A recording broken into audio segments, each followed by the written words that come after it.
इनको बराबर से यही मेन है। मैं सलीम मंसूरी, खबर आपको दूंगा पूरी। थाने बोल में आपका स्वागत है।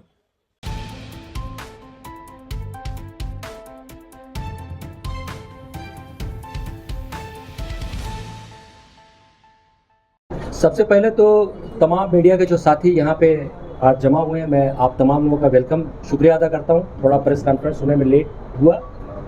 जैसा कि आपने देखा होगा कि हमारी पार्टी के एक विधायक थे संग्राम जगताप, उन्होंने बहुत गलत शब्द का उपयोग किया था और शायद हिस्ट्री ये सबसे बड़ी है कि जैसे उन्होंने किया अजीत दादा, उन्होंने उस पर तुरंत एक्शन लिया। एक पहली मरतबा उन्होंने गलती किया था, नोटिस दिया, उसके बाद दोबारा फिर गलती किया तो शोकास नोटिस देकर जो उनका हश्र होगा वो आप तमाम लोगों के सामने आ जाएगा। तो ये तो सबसे बड़ी सच्चाई है कि वाकई में अगर हिंदुस्तान में सेकुलर और सच कोई बात करने वाले लीडर है वो अजीत दादा पवार है।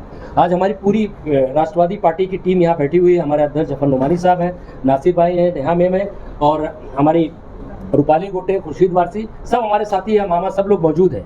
मैं चाहता हूँ कि अध्यक्ष जी बाकायदा इस पे जो है आप रोशनी डालिए।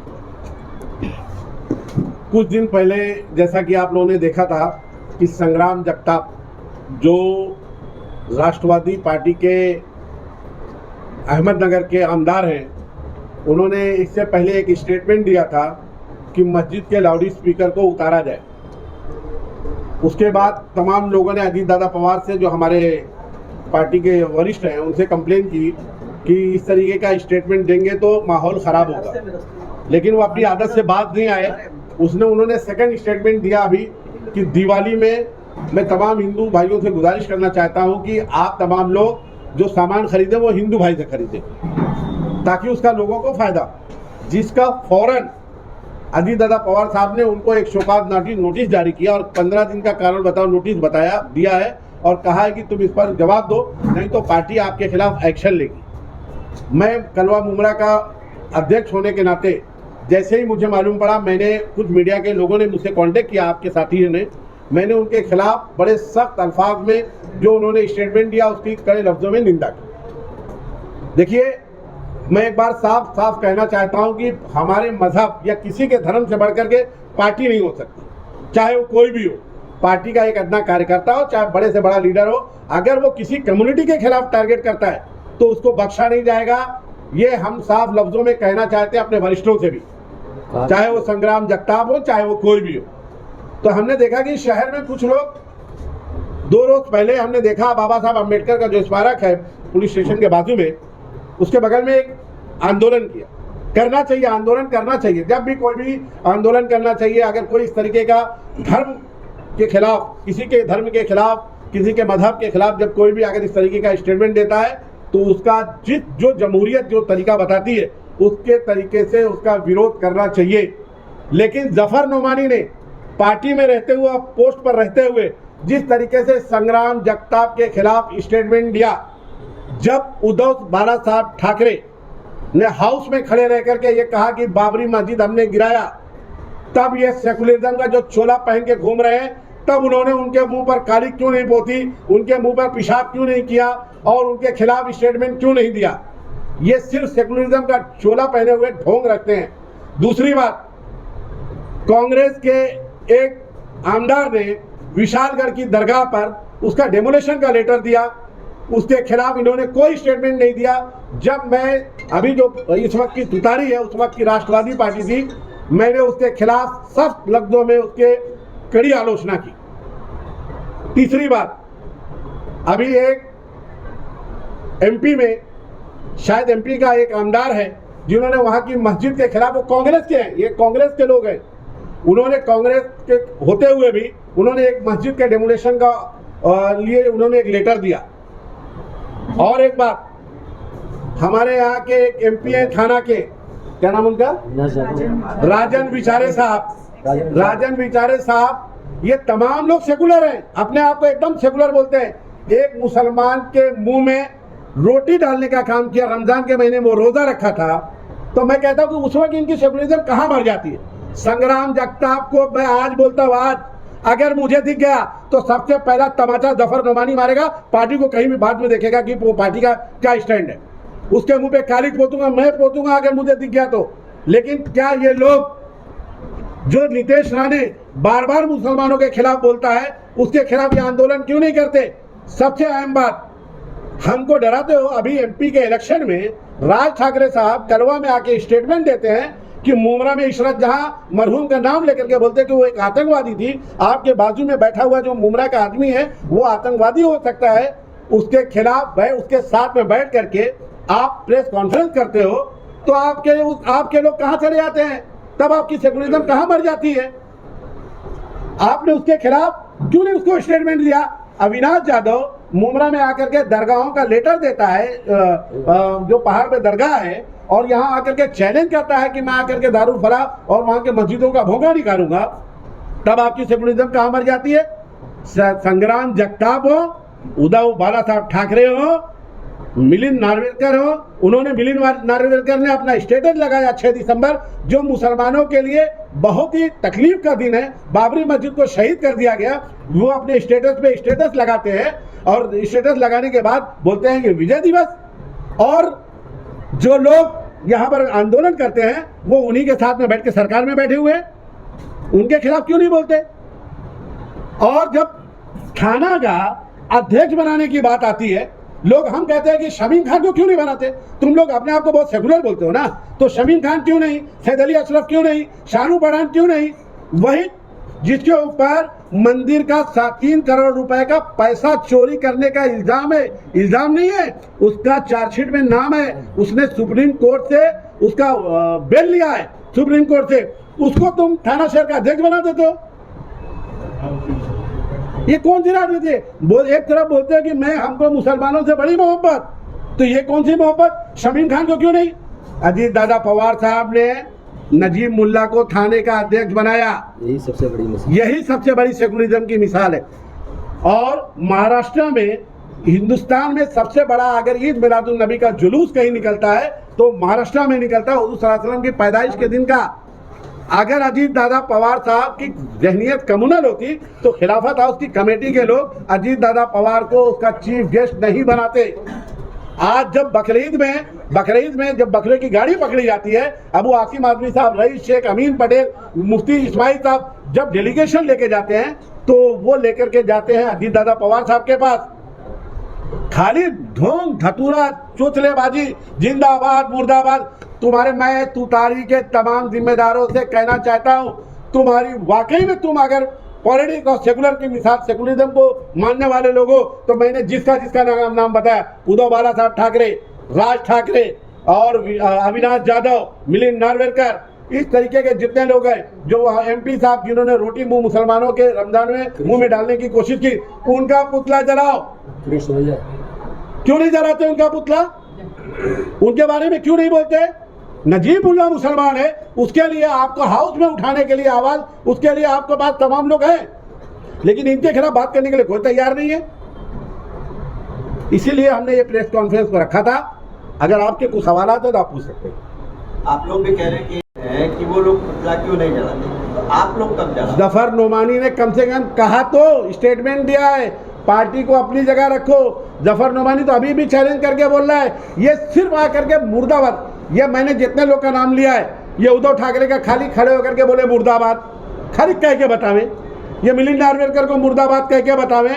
और अच्छा, सारे आंदोलन सिर्फ मुमरा में। अगर तुमको बहुत हिंदू मुसलमान की एकता की आप बहुत मिसाल की फिक्र है ना, तो एक प्रोग्राम कलवा में क्यों नहीं करते? जफर भाई, ये सारे आंदोलन हमेशा लेट क्यों होते हैं? जो मुद्दा होता है वो गुजर जाने के कई दिनों बाद ही क्यों उनको याद आता है? एक्चुअली उनके बाद देखिए कुछ शहर में बचा नहीं, प्लेग्राउंड गायब, कचरा रोड पे पड़ा हुआ है, कचरे का मुद्दा ऐसे ही पड़ा हुआ है, टोरेंट ऐसी ही पड़ी हुई है, मतलब शहर में इनके पास बोलने को, जवाब देने को कुछ बचा नहीं है। तो मुमरा का हिंदू भी परेशान, मुमरा का मुसलमान भी परेशान। यहाँ के हिंदू मुसलमानों की फिक्र नहीं है, लेकिन पूरे हिंदुस्तान की फिक्र है। शहर में कुछ हो ही नहीं रहा है। और बार बार मैंने देखा, आज कोई लाइव करके ये बोल रहा था, ये एकनाथ शिंदे साहब को देखना चाहिए। अरे यार, शर्म करो यार। एकनाथ शिंदे साहब देखेंगे। यहाँ के आपकी सारी बातें ठीक है, लेकिन शोकाज नोटिस से उनका क्या उखड़ रहा है? जब भी एक बात संग्राम जगताप, मैं आपको एक चीज और बता दूं, सुनिए मैं आपको एक चीज बता नदामत हुई, मैं आगे हरकत नहीं करेंगे। मैं आपको एक चीज और बता देना चाहता हूँ कि जब पार्टी का एक रूल होता है, पार्टी का कोई भी लीडर या कोई भी कार्यकर्ता अगर वो लाइन से भटकता है या किसी के खिलाफ जाकर के, किसी भी कम्युनिटी के खिलाफ जाकर के इस तरीके का स्टेटमेंट देता है, तो पार्टी का ये रूल होता है कि उसको नोटिस दिया जाए। अगर वो अपनी बात से वापस बात नहीं आता तो उसको पार्टी से निकाल देना चाहिए। हम तो खुद कहते हैं कल नहीं आज निकाल दो, उसको निकाल दो। अगर उसने बराबर प्रॉपर जवाब नहीं दिया, अपनी आदत से बात नहीं आया तो उसको निकाल देना चाहिए। 2 नोटिस तो दे चुके हैं ना, 2 नोटिस है, बस खत्म। 15 दिन का उनको टाइमिंग दिया गया है। अगर वो प्रॉपर जवाब नहीं देते तो हमारी ये मांग है कलवा मुमरा विधानसभा की पूरी टीम की तरफ से, और खासकर मैं मुस्लिम कम्युनिटी होने के नाते मैं ये साफ लफ्जों में कहना चाहता हूँ, अजीत दादा पार्टी परिवार को ऐसे लोगों को फौरन पार्टी से निष्कासित कर देना चाहिए। कहीं ऐसा तो नहीं कि संग्राम जगताप की जो विवादित बयान देते, कहीं उनका पार्टी का रुख तो बदलने का कोई वैसा तो नहीं? देखिए, ये संग्राम जगताप का व्यक्तिगत स्टेटमेंट है।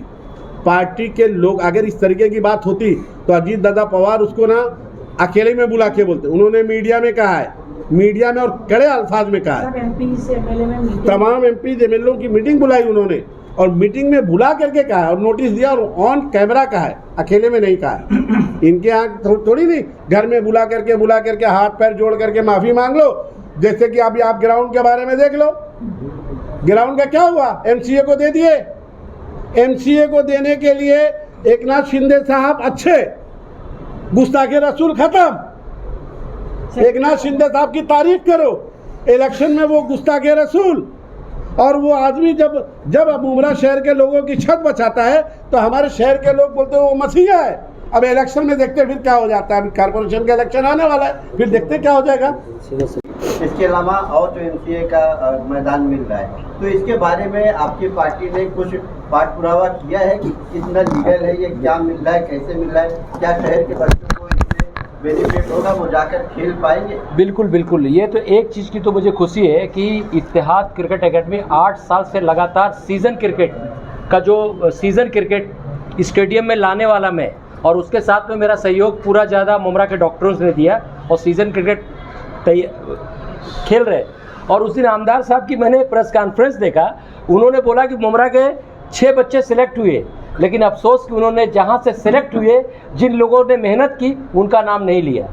और ये जो सारी बातें जफ़र भाई या सारे लोग, आज जो पूरी टीम है ना, ये मकसद हो रहा है कि हम आए थे मुमरा का खिदमत करने के लिए, डेवलपमेंट करने के लिए हमारी टीम आई है। इनकी तरह स्टैंडबाजी और दिखावेबाजी के लिए नहीं आई है। पूरी टीम मुमरा में काम हो रहा है। उस काम को रोकने के लिए 9 महीना पहले जो इलेक्शन हुआ, जिस तरीके की स्टैंडबाजी और दिखावाबाजी करके, सेकुलरिज्म के नाम पर ढोंग करके जिस तरीके से वोटरों की चोरी किया इन्होंने, उनको दिमाग को डिस्टर्ब करके, वही चीज़ कॉर्पोरेशन के इलेक्शन में करना चाहते हैं, क्योंकि मुमरा में लोग बदलाव चाहते हैं। नजीब मुल्ला साहब और नजीब मुल्ला की पूरी टीम हर वार्ड के अंदर काम कर रही है, खिदमत कर रही है। ये ज़ीरो हैं, सिर्फ दिखावाबाजी। अब सोचते हैं किस तरीके से मुमरा के लोगों को फिर उसी तरफ ले जाया जाए, इसीलिए ये सब सारी चीज़ कर रहे हैं। और सवाल तो सच्चाई, जब आप MCA के नेट स्टेडियम में आ गए तो मुमरा का ग्राउंड, जो बच्चों का फ्यूचर जो गिरवी रख के दिया गया, वो देने की कुछ ज़रूरत नहीं। जब स्टेडियम में आप लोगों से गुजारिश करूंगा, आप तमाम पत्रकार भाइयों से, कि आप स्टेडियम में जाके देखिए, 5 pitch MCA Mumbai cricket association की आ चुकी है। आप स्टेडियम में भी दे रहे हो और आप 5 एकड़ का ग्राउंड भी दे रहे हो। ये बहुत गलत चीज़ है। इसके लिए जितने मुमरा के, जितने भी पार्टी के जो लोग भी विरोध कर रहे हैं, हम सबके साथ खड़े हुए हैं। नासिर भाई, आप बोलिए। आप लोगों को यहाँ पर मदद किया गया। शहर में जो 3-4 रोज़ से एक मुद्दा बहुत सरगर्म है, संग्राम जगताप को लेकर, और बदकिस्मती से वो हमारी पार्टी का MLA है, और अपोजिशन उसको अलग अलग ढंग से भुनाना चाह रही है, ताकि संग्राम का जो स्टेटमेंट है उसको ले जाके पार्टी से जोड़ दिया जाए, जबकि वो पार्टी का एक रुकन है, पार्टी का एक मामूली कार्यकर्ता है। पार्टी सेकुलरिज्म पे और पॉजिटिव ख्यालात पे चल रही है, जिसका सबूत बार बार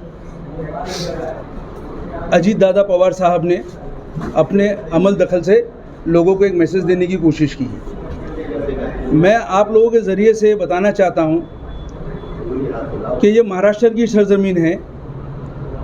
यहाँ पर कभी भी जात पात मजहबी राजनीति को यहाँ पे सराहा नहीं गया। जिसने भी ये कोशिश की उसने अपना वक्त ज़ाया किया, जिसकी मैं मिसाल आपको दूंगा। राज ठाकरे आज तकरीबन 25 साल से अपनी सियासी ज़मीन खोज रहे हैं और इसी तरह की उन्होंने राजनीति की। कभी अजानों पे ऑब्जेक्शन, कभी मस्जिद के बाहर नमाज़ पढ़ने पे ऑब्जेक्शन, कभी आपने देखा कि मतलब भोंगों पे ऑब्जेक्शन, कभी हमारे यूपी के गरीब मुसलमान या और भी अदर्स मतलब जो है ना मज़ाहिब के लोग जो यहाँ पे कारोबार अपनी रोज़ी रोटी के लिए अपने बच्चे पालने के लिए यहाँ पर आते हैं, उनके साथ में मारधाड़ करना और बेतहाशा उनको मार कर जो है मतलब उन्होंने एक कोशिश की कि किसी तरह से मैं महाराष्ट्र में हावी हो जाऊं, लेकिन उनको कभी महाराष्ट्र के लोगों ने मौका नहीं दिया। लब्बो लबाब ये है कहने का कि जिसने भी इस तरह की एक्टिविटी की राजनीति में, देखने में ये आया है कि महाराष्ट्र में उसने खुद अपनी सियासी कब्र खोद ली। भाई ने सवाल किया कि शोकॉज नोटिस से उसका क्या होगा। शोकॉज नोटिस मैं आपको बताऊं कि सियासत में, राजनीतिक पार्टियों में जिस लीडर को शोकॉज नोटिस इशू हो गई, समझ लो उसकी सियासी मौत हो गई। आप लोग ये बात आप लोगों के ज़रिए से मैं पहुंचाना चाहता हूं कि ये बहुत बड़ा एक्शन होता है, जिसकी मिसालें, कई मिसालें आपको मुमरा में और पूरे मुल्क में देखने को मिलेगी। मुमरा में एक बड़ा चेहरा, कांग्रेस का माना जाने वाला, नाम लेना मुनासिब नहीं, आप लोग सब समझ गए होंगे, जिनके नाम से कांग्रेस पहचानी जाती थी। 2010-2011 में ऐसा ही एक एंटी पार्टी एक्टिविटी में उनको जो है शोकॉज नोटिस इशू किया गया था। माणिकराव ठाकरे महाराष्ट्र के अध्यक्ष थे और आज आप देख रहे हो कि उनका क्या हाल है। वो 15 दिन में उसका जवाब नहीं दे सके, जो उन्होंने अपनी ऑफिस जो है राष्ट्रवादी जितेंद्र रवाड़ को दे दी थी, उसके ऊपर उनका शोकॉज नोटिस इशू हुआ था और फिर उसका वो 15 दिन में जवाब नहीं दे सके और पार्टी ने उनको 6 महीने के लिए सस्पेंड किया। बस वहाँ से उनकी सियासी मौत शुरू हो गई और आज आप देख रहे हो कि उनका क्या हाल है शहर में और महाराष्ट्र में, कोई पुरसाले हाल नहीं है। तो मैं भाई के इस सवाल का जवाब देना चाह रहा हूँ कि शोकॉज नोटिस से होता क्या है। भाईजान, ये बहुत बड़ी एक जो है ना सज़ा है एक पॉलिटिशियन को, जब उसका हाईकमान उसको नोटिस इशू करता है और उस जवाब से वो मुतमईन नहीं कर पाता, यानी समझ लो उसका जवाल चालू हो गया, सियासी जवाल चालू हो गया। अब रही बात हमारे अपोजिशन की, जो हमारे खिलाफ यहाँ पे हमेशा सरगर्म रहती है, जिसको ऐसा लगता है कि कब मतलब इनको बीजेपी से जोड़ दो, कब जो है इनको मतलब जो है ना संग्राम जगताप से जोड़ दो। तो मैं आप लोगों के माध्यम से बताना चाहता हूँ कि यहाँ जितने भी लोग, जितनी भी मुस्लिम पूरे महाराष्ट्र में, सिर्फ कलवा, मुमरा, ठाणा या मुंबई, पूना, नासिक, पूरे महाराष्ट्र में जितने भी मुसलमान इस राष्ट्रवादी पार्टी में जुड़े हैं या पदाधिकारी हैं, जो एमएलए हैं, ये संग्राम जगताप जैसे लोगों की सोच के वजह से नहीं है, ये अजीत दादा की सोच की वजह से है। जिसकी पार्टी है, जो पार्टी का मालिक है, उनकी जो सोच है उससे हम लोग जुड़े हुए हैं। तो ऐसे लोग जो वक्तन फ़क्तन कुछ ना कुछ बोलते रहते हैं, इनसे हमको कोई फ़र्क नहीं पड़ता। और रही बात यहाँ के आंदोलनों की, ख़ासकर मुमरा में मैंने एक चीज़ देखा कि जब भी ऐसा, महाराष्ट्र नहीं पूरे हिंदुस्तान में जब भी कैसा माहौल मुसलमानों के ख़िलाफ़ तैयार होता है, तो मुमरा के कुछ लोग उसको फ़ौरन अपने ऊपर ओढ़ लेते हैं, अपने ऊपर ओढ़ के रास्ते पे खड़े हो जाते हैं और ये साबित करने की कोशिश करते हैं कि देखो ये टीम नजीब मुल्ला जो है मतलब जो है ना बीजेपी के साथ में जुड़ी हुई है। जैसा अभी गुजरे 3-4 रोज़ में मैंने देखा कि महेंद्र कुंबलेकर और सुधीर भगत और ये सारे लोग जो है मतलब रोड पे आकर जो है मतलब इस मुद्दे पे इन लोगों ने आंदोलन किया। मैं 100 बार महेंद्र कुंबलेकर को सलाम करता हूँ कि उसने अपने मुसलमानों के लिए अपने जज्बात का मुजाहरा किया, 100 बार सलाम करता हूँ मैं उसको। लेकिन दोस्तों, इसका एक दूसरा पहलू भी है जो मैं आपके ज़रिए जो है ना अवाम को बताना चाहता हूँ कि जिस वार्ड से, जिस पैनल से महेंद्र कुंबलेकर लड़ना चाहते हैं ना, वहाँ पे 70 से 75% जो है ना मुस्लिम वोट है। तो बेखुदी बेसबब नहीं है गालिब, कुछ तो है जिसकी पर्दादारी है। तो हमदर्दी के लिए तो आपको 100 बार सलाम, लेकिन आप जो है ये भी लोगों को बताओ कि इसका दूसरा पहलू क्या है, आज अचानक क्यों आपको इसी मोहब्बत उमड़ी। मैं आप लोगों के ज़रिए बताना चाहता हूं कि इसी संग्राम ने, इसी जगताप ने तकरीबन 2.5-3 महीने पहले आज़ान को लेकर और जो है भोंगे को लेकर एक ऐसे ही एंटी स्टेटमेंट दिया था मुसलमानों के खिलाफ। उस वक्त तो महीन कुंभलेकर नहीं उतरे, सुधीर भगत नहीं उतरे, तो आप क्या उस स्टेटमेंट से सहमत थे क्या? आज़ान से आपको भी तकलीफ है, भोंगे से आपको भी परेशानी है, उस वक्त तो आप संग्राम के खिलाफ रोड पे नहीं उतरे। आज ऐसा क्या हो गया मैं बताऊं, क्योंकि उस वक्त सुप्रीम कोर्ट का नोटिफिकेशन आया नहीं था इलेक्शन का। अब सुप्रीम कोर्ट ने इलेक्शन कराने कह दिया है, तो ये लोगों को समझने की ज़रूरत है कि शहर में हो क्या रहा है। और अगर बद इखलाकी की बात होगी ना, जैसे संग्राम के स्टेटमेंट को हम एक बद इखलाकी स्टेटमेंट मानेंगे ना कि बद इखलाक आदमी है, तो शहर ने आपने जो इखलाक दिखाया था जीतने के बाद में यूं वो भी शहर भूला नहीं है, शहर वो भी नहीं भूला है।